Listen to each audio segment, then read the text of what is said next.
জামালপুরের ইসলামপুর ও মেলান্দহ উপজেলার ২০টি গ্রামের মানুষের সদরে যাতায়াত সহজ করতে ফটিকের বিলের উপর পচাবহাল ডেবরাই প্যাচ সড়কে নির্মাণ করা হয় এই সেতু। ৯৬ মিটার দীর্ঘ সেতুটির পশ্চিম প্রান্তে রাস্তা না থাকায় ব্যবহার করা যাচ্ছে না। এতে দুর্ভোগ পোহাতে হচ্ছে আশেপাশের এলাকার মানুষকে।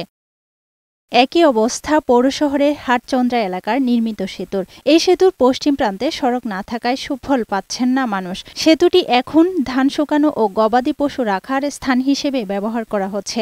ব্রিজ দিয়ে লাভ কি?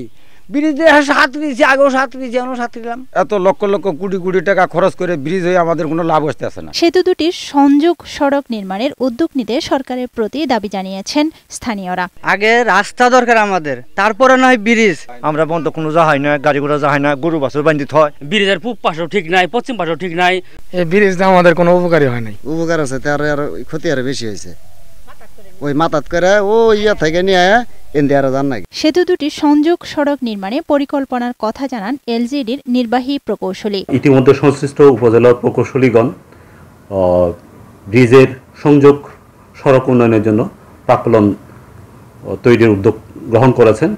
আশা করা যায় আগামী অর্থবছরে এই দুটি ব্রিজের যে সংযোগ সড়ক এগুলো আমরা বাস্তবায়ন করতে সক্ষম হব।